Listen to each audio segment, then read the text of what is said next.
This is J. Lou, and welcome to Big Three and Beyond.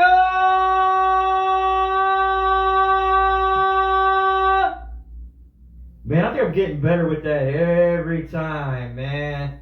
So there's this guy on 790. He just did his thing at 12 o'clock when he comes on Fridays. So he does his thing on Friday afternoon. My boy Matt Thomas, he calls the Rockets games and stuff like that. MT, shout out to you, Matt Thomas. But he always does that, good morning, strippers!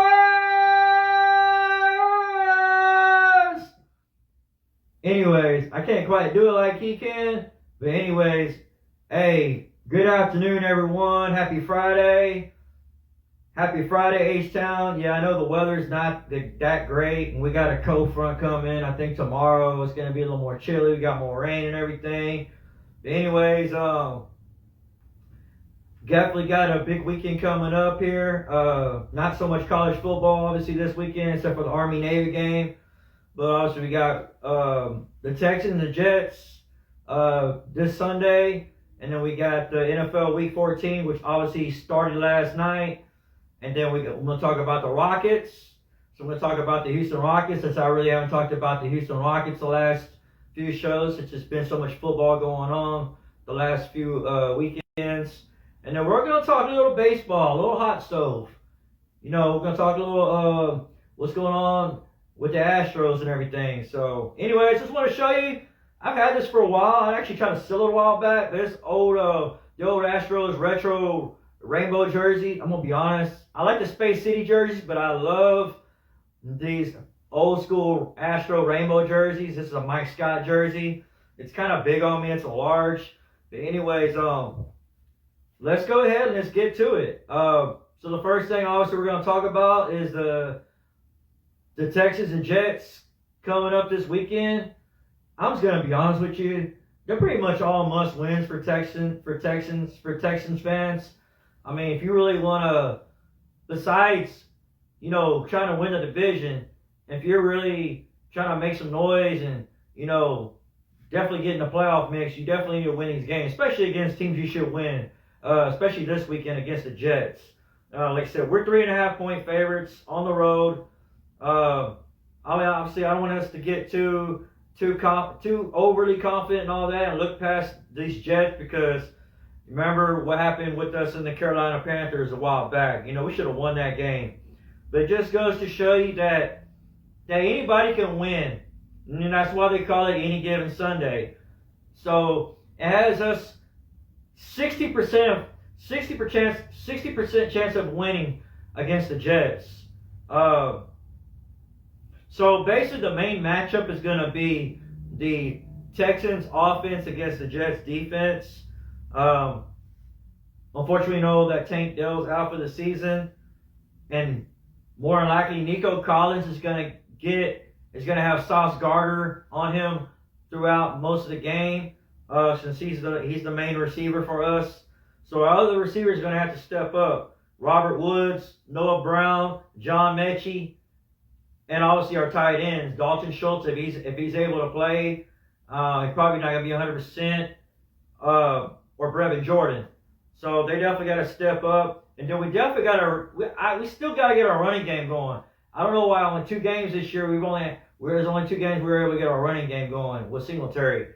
So, but like I said, we are a pass-first offense. We need to spread the Jets defense out early, and then just have C.J. Stroud attack the Jets secondary, and then come a little bit later with the running game. That's what I should say. That's our identity. Just coming out passing. We got a great quarterback. He's a passing leader right now in the NFL with 3,540 yards, 20 touchdowns and 5 interceptions. So as far as on the Jets side, quarterback Zach Wilson is back starting after being benched for 2 weeks. Their coach Robert Saleh said, Zach Wilson gives us our best chance to win. Well, that's not really good because Zach Wilson's not good at all. Who knows what they would have done with Aaron Rodgers. But Zach Wilson obviously is starting in favor of Tim Boyle. In fact, Tim Boyle's not even... They just released Tim Boyle like earlier this week. So anyways, we'll see what happens with that. The Texas defense should definitely keep their momentum going. I'm thinking we should even force a turnover or two. Maybe another Stingley pick. The Jets are one of the lowest scoring teams in the whole league. So I wouldn't expect too much from their offense. So I think the Texans should be in good shape as long as we don't make mistakes. As long as we don't turn over the ball, doing stupid stuff like that, then we should be good. So I definitely got the Texans to win that. Obviously, I'm going to give you my predictions here shortly when I go over my whole Week 14 predictions, when I go over all the games. As far as injuries, Texans side, you got tight end Dalton Schultz. He's still questionable with the hamstring. George Fant is questionable with his hip. So if George Fant is not available, then they're going to have to start Charlie Heck. And that's not real comforting, but it is what it is. So yeah, he'd have to start at right tackle. That's not ideal, but I wouldn't panic too much, Texans fans. Also on the defensive side, our linebacker Denzel Perryman is questionable. On the Jets side, their running back Breece Hall, he's questionable with the ankle. And then their tight end Tyler Conklin is questionable with the hamstring. So, like I said, I think the Texans are in good shape. This should be a win. They should go to 8-5. So, anyways, let's move to NFL Week 14. So, we're down to the last 5 games of the season. That's crazy. We're already down to the last 5 games. We're already past 2/3 of the season. But what happened to the Steelers last night? Man, I expected after they lost to the Cardinals, I figured the Steelers would take care of business against the Patriots. Yeah, the Patriots beat the Steelers 21-18. I mean, I give the Patriots credit. They came out and they came out to play. Their offense, they came out and started scoring with Bailey Zappi. You know, they got their receiver, their tight end Hunter Henry, and they got a few weapons and stuff. So they ended up going up 21-3 before the Steelers scored a touchdown right before halftime. Anyways, in the second half, the Steelers did score another touchdown, but the Patriots prevailed. I don't know what's up with some of the offensive play calling with the Steelers. Some bad play calling, especially toward the end of the game.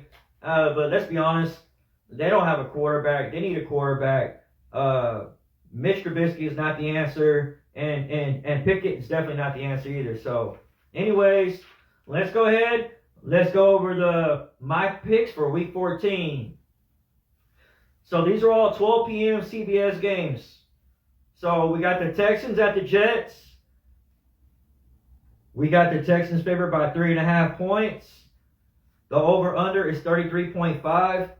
So I got the Texans winning 24-6. It's going to be a fairly low-scoring game. I don't think we're going to get into the 30s because the Jets do have an elite defense. So, and it's going to be on the under. It's going to one of the very few games I pick on the under on this game. So yeah, Texans 24, Jets 6. Tampa Bay at Atlanta Falcons. The Falcons are favored by 2.5 points at home. The over/under is 40.5. I got Tampa Bay winning 24-21, so I do bet on the over on that. Detroit Lions at Chicago Bears. The Lions are favored by 3 points.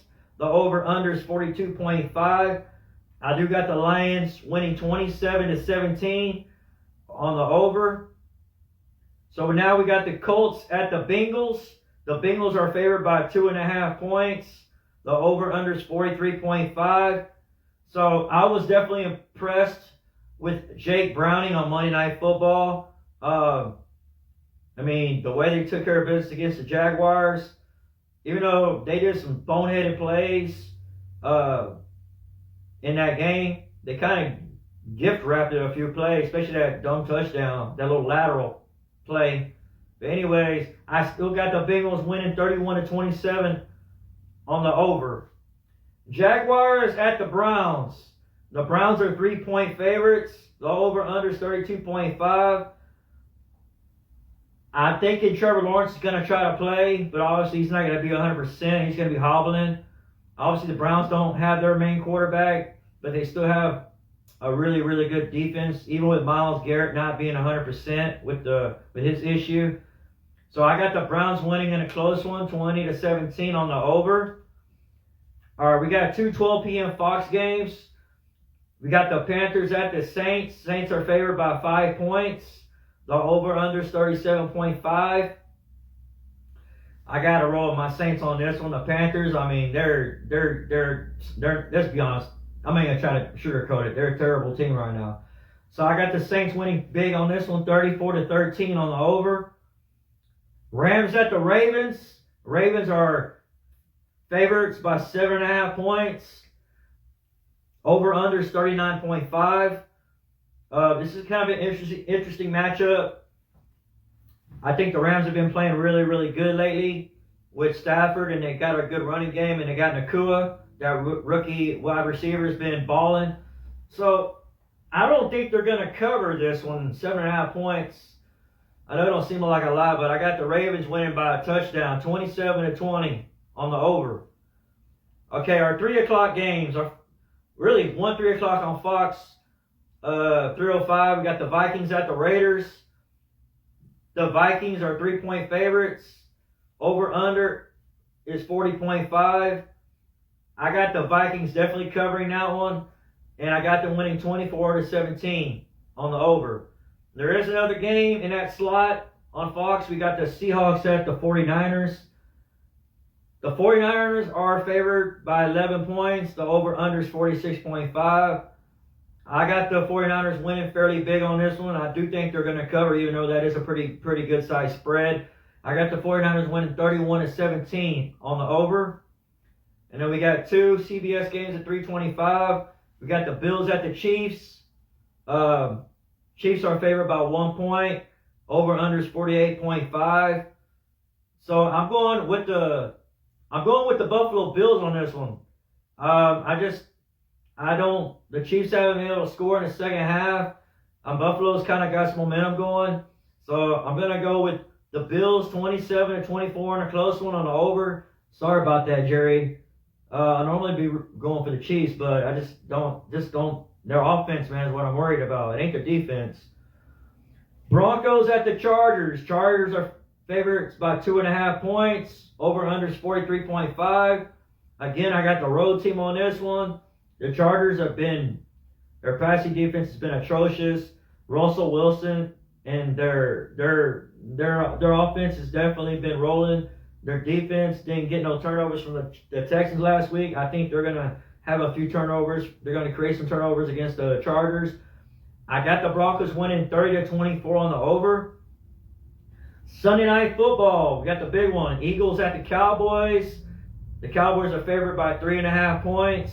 The over-under is 51.5. That's the biggest over-under of all the matchups.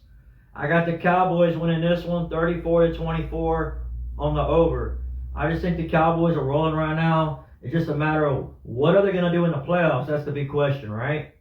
So, are you ready for some football? A Monday night party! All right, so we got two Monday night games at the same time. They don't have this even staggered. They got them both at 7:15. They got the Titans at the Dolphins. The Dolphins are 13-point favorites, which is the biggest spread out of the whole weekend. Over-under is 46.5.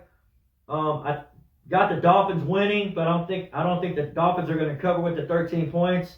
I got the Dolphins winning 27-17 on the under. And then the last game is the Packers at the Giants. The Packers are favored by almost a touchdown, 6.5 points. Over under 36.5. The Packers, I got the Packers winning 24-13 on the over. The Packers have just been rolling lately. They've been rolling. I like what Jordan Love's been doing lately, and he's got a few playmakers, especially Watson. I like Christian Watson. So, anyways, that's my Texans and Jets. That's my NFL Week 14. And now we're going to finally talk some Houston Rockets. All the Rockets fans out there, you son, my boy, Riton, we're going to talk a little Rockets right now. So I even got my Rockets koozie right now. Hold on one sec, y'all.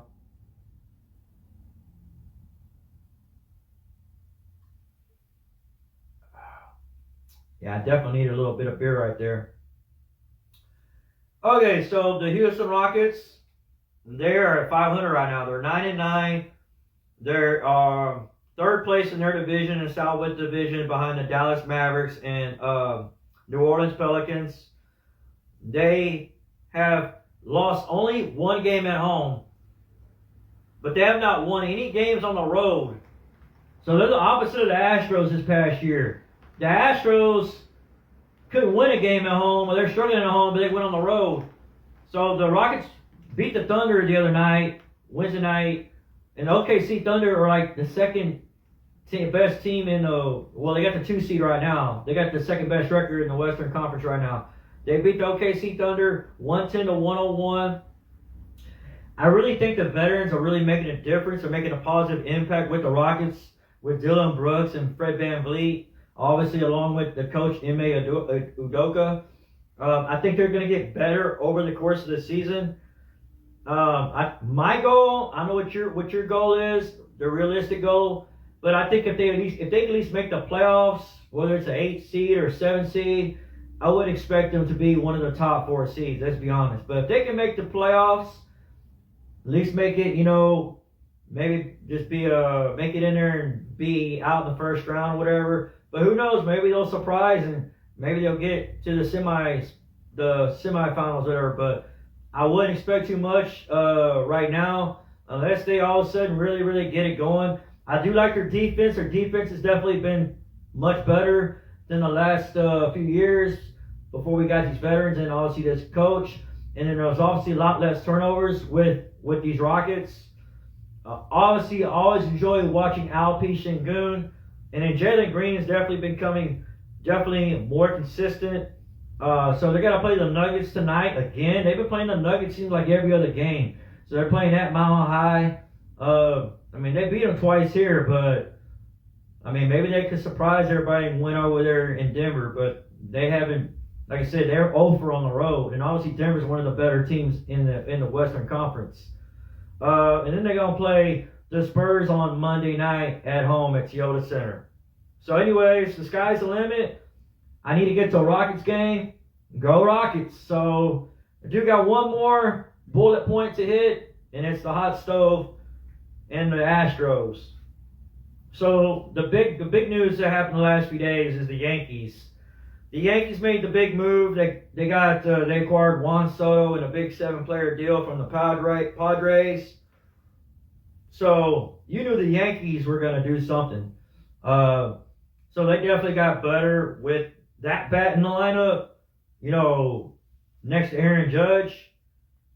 So I do think now, I don't know, I wouldn't get too crazy with the Yankees because they haven't really done too much in the playoffs. I still think the Rangers are the class right now of the AL right now after what they did last year. Not counting the Astros out by no means, but there's still a few concerns, mainly on the pitching side. Y'all know about that Astros fans, the pitching. So let me tell you about some of the Astros news. I'm sure you already heard a few of the news already, but I'm just going to kind of recap. So there was a lot of people saying the Astros, there was a lot of talk saying they're going to trade Alex Bregman. So the Astros came out recently and they said they're not trading Alex Bregman. He's staying put where he's at. So he's going to be getting $28.5 million this last season of the contract that he has. So, but he will be a free agent after this next year. And just keep in mind, Jose Altuve and Kyle Tucker, their last year will be the following year, unless they obviously give Altuve or Tucker an extension. They definitely got to make something happen with that. I love Bregman, obviously, because Bregman's my favorite player, but I also love Altuve, and I know Altuve's an Astros favorite. As far as moves that they made, well, they got two moves. The other thing that they did, they're saying that they want to make Jake Myers their primary center fielder, which I'm not too sure about that. I mean, I think he's great defensive out there. He's definitely got some good wheels making plays out there. But his bat, man, he doesn't get enough hits. He doesn't hit for average at all. He's definitely got to hit the ball much better consistently. So I'm not too sure about that. I think most Astros fans are not too sure about that. They should go with Chas McCormick. Chas McCormick should still be the main center fielder, but what they want to do is have Chas McCormick play some center field, and then also some left field. So I don't know about that. As far as the moves that they made, the Astros did sign catcher Victor Caratini from the Brewers to a 2-year, $12 million contract. Basically, he's going to be backing up Yainer Diaz. And then the other move that they made so far is they acquired right-handed pitcher. He's a reliever, Dylan Coleman from the KC Royals. We ended up having to give up our minor leaguer, Carlos Mateo, who's another pitcher. So that's basically where we're at as far as Astros. I'm thinking they're probably going to stay put, Jim Crane, and I think they're going to pretty much stay put where they're at. They might make a few other moves, whatever, but I don't think they're going to make any other major moves until the season starts. So anyways, let me give some shout-outs real quick. I got a few shout-outs. So my first shout-out is to you, Samantha. Yeah, I remember I met you the first time at Big Z's out there. Shout out to Big Z's out there in Katy.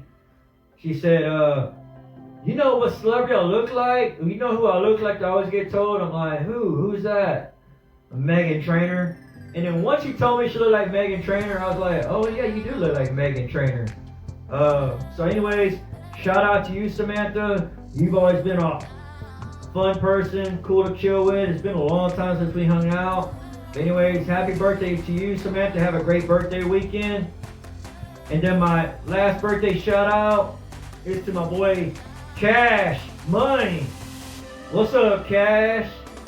Dude, I miss you, bro, man. When I used to work at ARS Rescue Rooter, man, we used to always hang out, man, and everything. Great guy, big heart, got a nice, lovely family and everything. I hope you're still doing good, Cash. Anyways, again, thank all of you for tuning into my show. Right now, we're at over 10,000 views for my channel. We're actually getting close to 11,000 right now. So I'm getting a lot of views, a lot of likes, definitely getting a lot of shares. Also, if you haven't not subscribed to my channel, please, por favor, subscribe to my channel. It really, really helps my analytics, my metrics. Please subscribe to my channel. That way, whenever my next hot video, which is the one today, my December 8th episode, you won't miss it at all.